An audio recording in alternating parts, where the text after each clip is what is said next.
Hello students, I am Pramod Sharma, faculty of geography and very warm welcome in the class of Atlas Guru। बच्चों आज class के दौरान कुछ problem आई है, live class हमारी interrupt हो गई है क्योंकि टेक्निकल प्रॉब्लम आई है इंटरनेट की, जिसकी वजह से आज मैं अब अपनी रिकॉर्डेड वीडियो क्लासेस में आप लोगों पर अपनी जो रिकॉर्डेड क्लास है उसको मैं आप लोगों के लिए भेज रहा हूं। बस जस्ट धैर्य बनाए रखिए और अब आप लोग वीडियो देखेंगे थोड़ी देर बाद। मैं अभी इसको थोड़ी देर बाद अपलोड कर दूंगा। तो बच्चों खैर आइए, हम लोगों ने पिछली क्लास में यानी कल वाली क्लास में विशेष रूप से थॉर्नवेट के क्लासिफिकेशन को देखा था और थॉर्नवेट के क्लासिफिकेशन में हमने उसके बहुत सारे एस्पेक्ट पर चर्चा की, जिसमें विशेष रूप से थॉर्नवेट ने अपने क्लासिफिकेशन में किन किन विशिष्ट शब्दावलियों का प्रयोग किया उस पर हमने चर्चा की।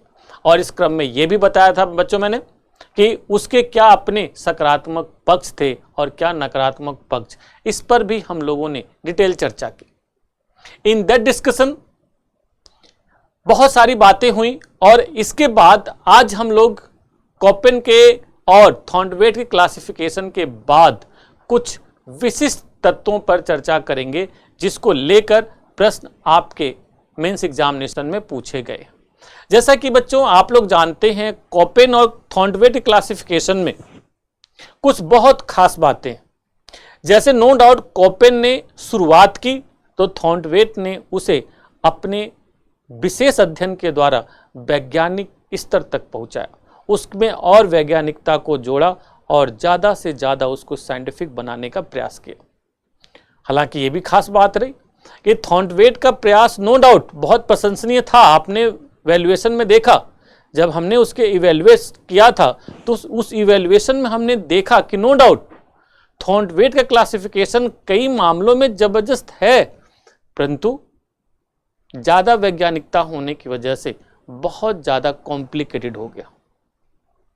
बहुत ज़्यादा वैज्ञानिक होने के वजह से कुछ ज़्यादा ही कॉम्प्लिकेटेड हो गया। उस पर भी हम लोगों ने विशेष रूप से चर्चा की, देखा होगा आप लोगों ने। आज बच्चों विशेष रूप से मैं अपनी इस क्लास में, एक क्लास इस रूप में विशिष्ट है कि यहाँ पर विशेष रूप से कॉपेन और थॉर्नवेट के क्लासिफिकेशन में जो कुछ समानता के बिंदु हैं और कुछ असमानता के बिंदु हैं, उन सभी बिंदुओं पर आज मैं विशेष रूप से चर्चा करूंगा। यानी कि थॉर्नवेट और कॉपेन के क्लासिफिकेशन में समानता के बिंदु कौन है, अंतर के बिंदु कौन है, ये आपके पेपर के लिए जानना बहुत जरूरी है, क्योंकि यहाँ से कई बार शॉर्ट नोट्स के रूप में प्रश्न पूछे जाते रहे बच्चों। ये बड़ी खास बात है। तो आइए आज के अपनी इस क्लास में हम लोग शुरुआत करते हैं और जरा देखते हैं कि भाई क्या क्या स्थितियां हैं, क्या क्या परिस्थितियां हैं और उन पर हम लोग चर्चा करते हैं, अपना कारवां आगे बढ़ाते हैं। यानी कि ये कह सकते हैं कॉपेन और थॉर्नवेट के क्लासिफिकेशन में समानता और असमानता के बिंदु और उन बिंदुओं पर हम लोग चर्चा करते हैं। तो चलिए भाई, कॉपेन और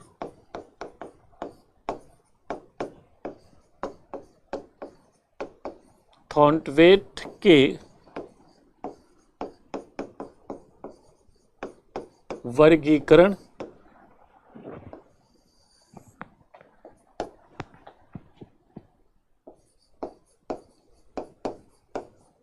समानता एवं या समानता और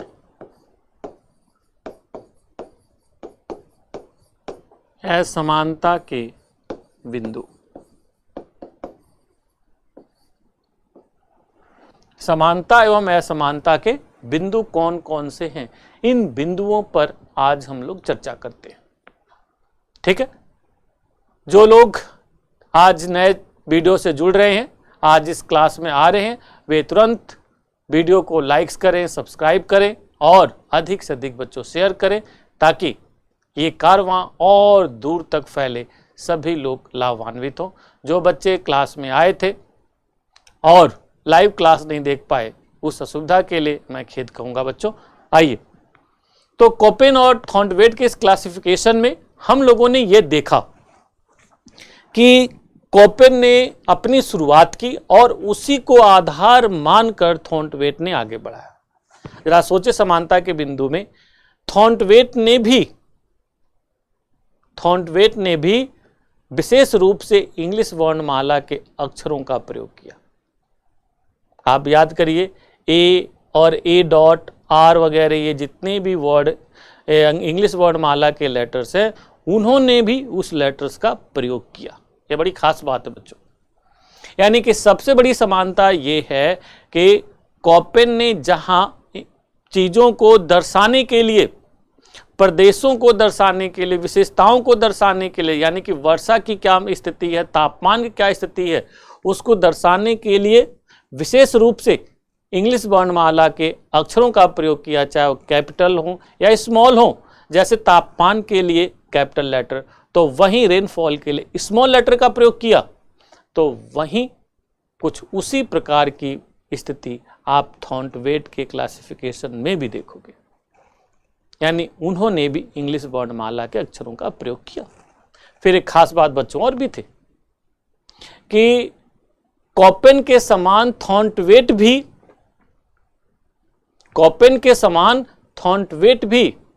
इस बात को मानते थे कि वनस्पति जलवायु का एक अच्छा रिप्रेजेंटेटिव है, one of the best representative of climate. उन्होंने इस चीज को माना कि vegetation is best representative of climate. यानी कि दोनों विद्वान इस बात में विश्वास रखते थे। इस रूप में ये महत्वपूर्ण बात बन जाती है। इसके साथ साथ विभिन्न जलवायु प्रकारों को इंगित करने के लिए वर्णमाला के अक्षरों का प्रयोग किया। और एक खास बात और है बच्चों, कुछ हद तक आप देखेंगे थॉर्नवेट भी कॉपेन से काफी हद तक प्रभावित थे और उसी सेंस में अपने वर्गीकरण को आगे बढ़ाया। और जिस तरह से कॉपेन समय समय पर अपने वर्गीकरण में संशोधन करते हुए उसको और भी बेहतर बनाने का प्रयास किया, सेम थॉर्नवेट साहब ने भी समय समय पर वर्गीकरण करके उसे और भी प्रभावी बनाने का प्रयास किया। तो ये 2-3 ऐसे बिंदु हैं, समानता के बिंदु हैं, जो महत्वपूर्ण बन जाते। फटाफट इसको लिख लीजिए, लिखिए जल्दी से। कॉपेन और थॉर्नवेट का वर्गीकरण, कॉपेन और थॉर्नवेट का वर्गीकरण वर्गीकरण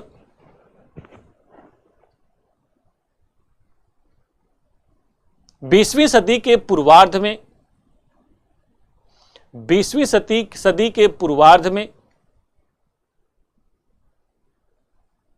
प्रतिपादित हुए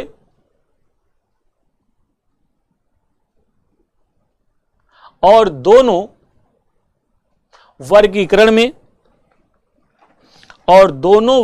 में समानता के अनेक बिंदु देखने को मिलते हैं। दोनों वर्गीकरण में समानता के अनेक बिंदु देखने को मिलते हैं।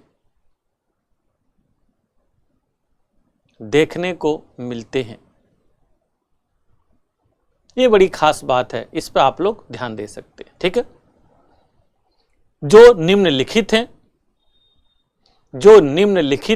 नंबर एक,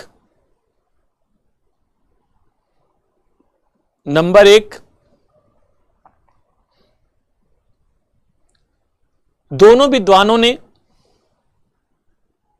जलवायु प्रदेशों के निर्धारण में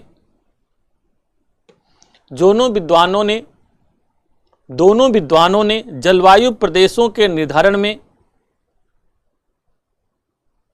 वनस्पति को प्रमुख आधार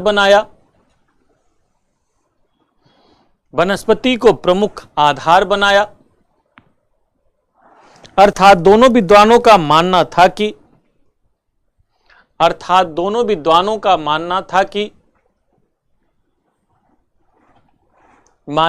कि किसी भी क्षेत्र की वनस्पतियां उस क्षेत्र की जलवायु की, उस क्षेत्र के जलवायु की सर्वोत्तम प्रतिनिधित्व करती हैं, सर्वोत्तम प्रतिनिधित्व करती हैं। नंबर दो,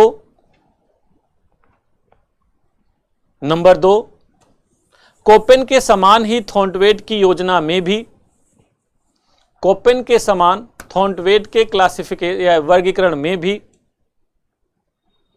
कोपेन के समान ही थॉर्नवेट के वर्गीकरण में भी, थॉर्नवेट के वर्गीकरण में भी अनुभविक और मात्रात्मक, अनुभविक एवं मात्रात्मक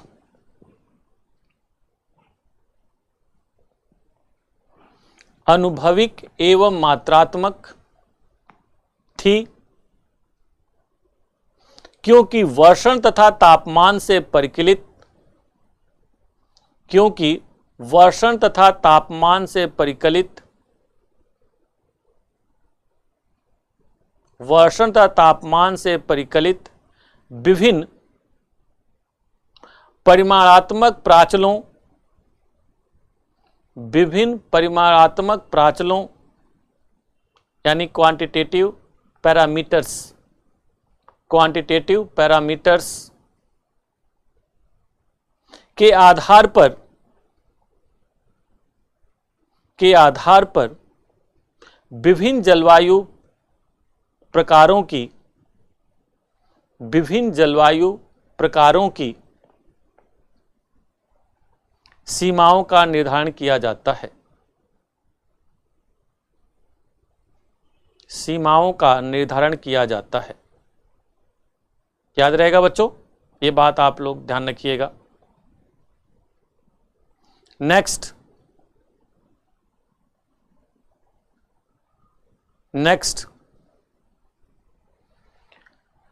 कोपेन के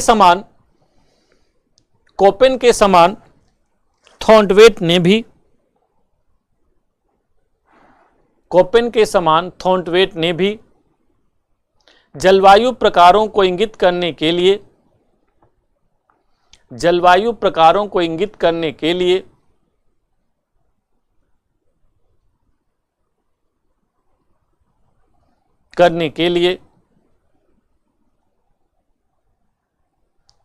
अंग्रेजी वर्णमाला के विभिन्न अक्षरों,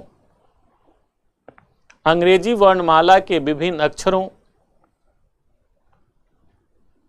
अक्षरों का प्रयोग किया, अक्षरों का प्रयोग किया।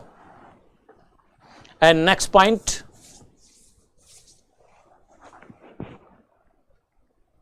पॉइंट, थॉर्नवेट ने भी कोपेन के समान, थॉर्नवेट ने भी कोपेन के समान समय समय पर अपने वर्गीकरण, समय समय पर अपने वर्गीकरण, जल्दी से लिखिए, समय समय पर अपने वर्गीकरण को संशोधित किया तथा और बेहतर बनाने का निरंतर प्रयास किया, और बेहतर बनाने का निरंतर प्रयास किया।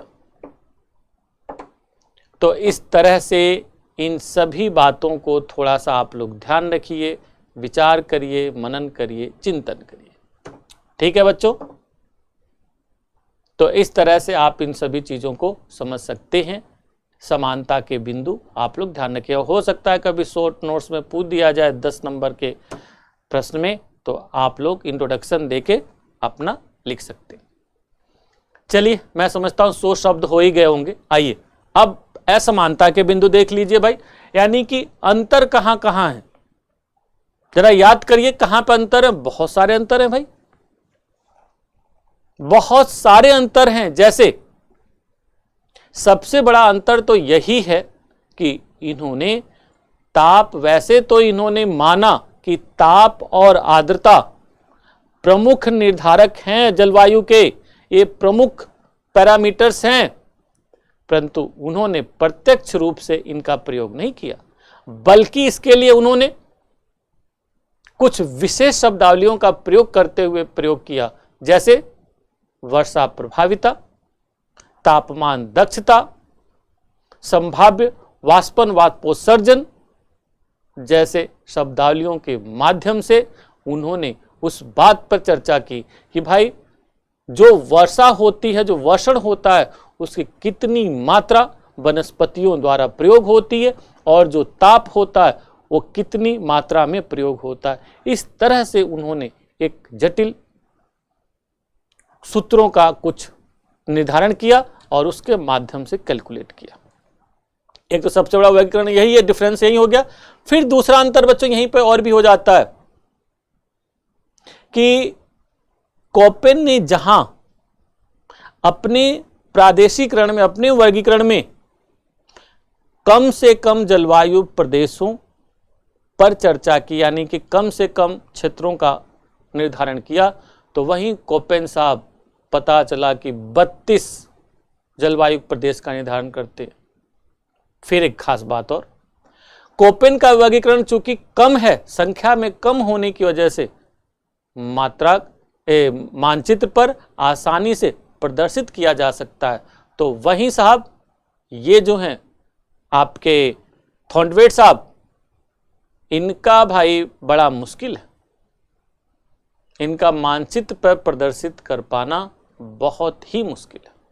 फिर एक खास बात और, कोपेन साहब ने बहुत ज्यादा गणितीय सूत्रों, बहुत ज्यादा आंकड़ों पर ध्यान नहीं दिया। उनका सिंपल कुछ आधार थे कि भाई क्या एरिया में स्थिति बन रही है, सिंपल आंकड़ों पर आधारित थी। तो वहीं पर आपके थॉर्नवेट साहब इतने जटिल, इतनी बड़ी मात्रा में आंकड़ों का प्रयोग करते हैं जिनका कलेक्ट कर पाना, जिनका प्रयोग कर पाना बहुत मुश्किल है। और इसी का परिणाम इसके अंतर के बिंदु में बच्चों ये भी हो जाता है कि जहां कोपेन का क्लासिफिकेशन आज भी विद्वानों के बीच बहुत ज़्यादा पॉपुलर है, बहुत ज़्यादा ग्राह्य है, मान्य है, तो वहीं थॉर्नवेट का क्लासिफिकेशन बहुत अधिक नहीं। थॉर्नवेट का क्लासिफिकेशन ज़्यादा से ज़्यादा जो शोध कार्य से संबंधित, बहुत विशिष्ट शोध कार्य से संबंधित जो लोग हैं वो उनके आंकड़ों का प्रयोग करके जो भी करते हो, बट सामान्य व्यक्ति के लिए उसको याद कर पाना, उसको समझ पाना बहुत ही मुश्किल है, इसीलिए बहुत ज़्यादा पॉपुलर नहीं हो पाया। बात सही भी है, आपने देखा इतने आंकड़े कई बार हो जाते हैं, आज भी यूपीएससी के बहुत सारे बच्चे इससे भागते हैं थॉर्नवेट क्लासिफिकेशन, अरे बाप रे भाई थॉर्नवेट साहब से राम बचाए। तो इस तरह से इन बातों पर आप लोग गौर करें, थोड़ा सा समझें और उसको आगे बढ़ाएं। चलिए लिखिए जल्दी से फटाफट फटाफट। थॉर्नवेट की योजना, थॉर्नवेट की योजना या थॉर्नवेट का क्लासिफिकेशन कर लीजिए। थॉर्नवेट का क्लासिफिकेशन कोपेन के क्लासिफिकेशन से अनेक अर्थों में, कोपेन के क्लासिफिकेशन से अनेक अर्थों में भिन्नता रखती है, भिन्नता रखती है, जिसे निम्न प्रकार से समझा जा सकता है, जिसे निम्न प्रकार से समझा जा सकता है। नंबर 1, थॉर्नवेट ने विभिन्न जलवायु प्रकारों में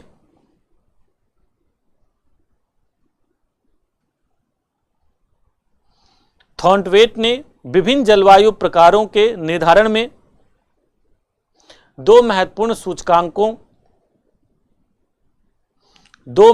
सूचकांकों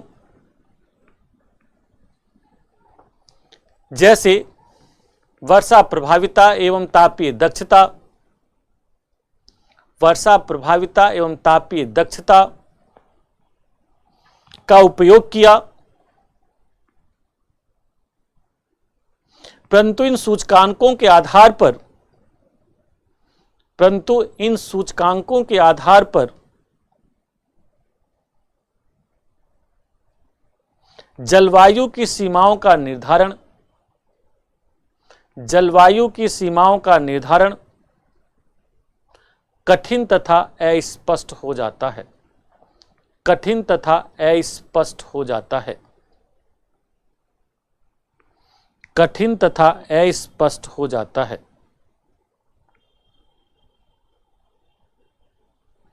कोपेन की तुलना में, नेक्स्ट पॉइंट नंबर 2, कोपेन की तुलना में थॉर्नवेट ने 3 गुना अधिक जलवायु प्रकारों 3 गुना अधिक जलवायु प्रकारों ब्रैकेट में 32 जलवायु प्रकारों का अभिनिर्धारण किया है। प्रकारों का अभिनिर्धारण किया है, जिन्हें मानचित्र पर दर्शाना अत्यंत कठिन है।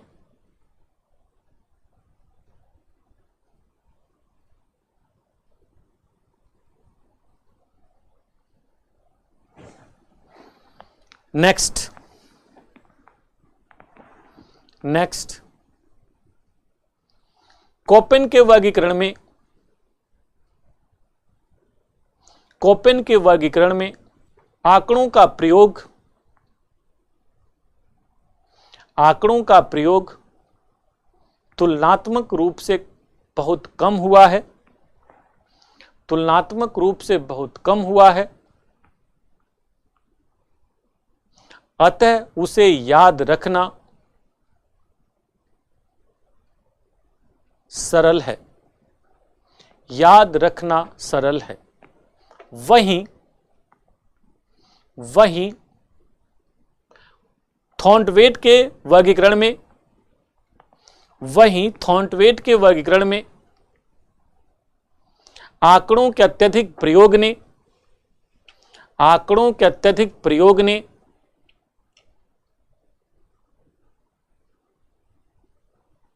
वर्गीकरण को बोझिल बना दिया है।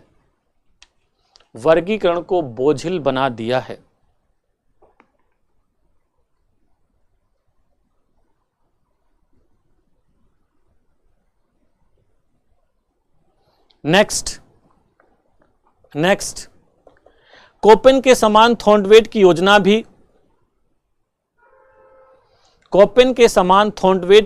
भी जंतु विज्ञानियों,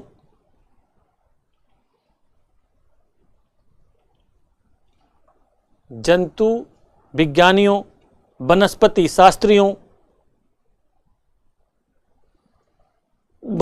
शास्त्रियों तथा भूगोलवेत्ताओं में लोकप्रिय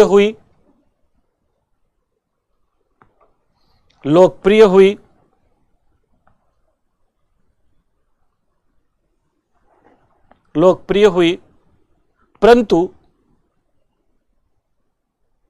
जलवायु विज्ञानियों और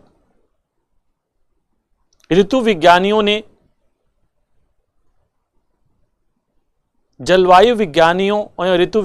ने इस योजना का स्वागत नहीं किया। क्योंकि जल्दी से लिखिए, क्योंकि वर्गीकरण की इस योजना में वर्गीकरण की इन योजनाओं में जलवायु के कारकों को सम्मिलित नहीं किया गया।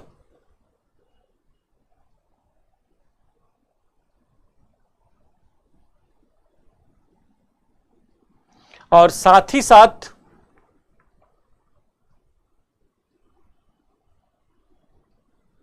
वाष्पीकरण के आंकड़े भी सुलभ नहीं हो पाते हैं।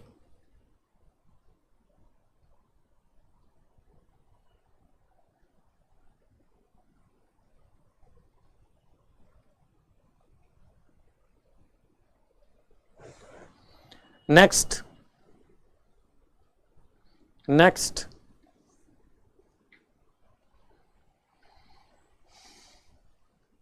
थॉर्नवेट द्वारा अपने वर्गीकरण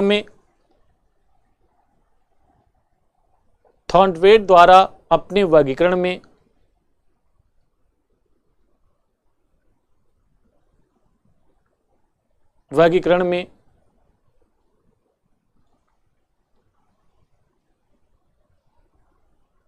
जलवायु प्रदेशों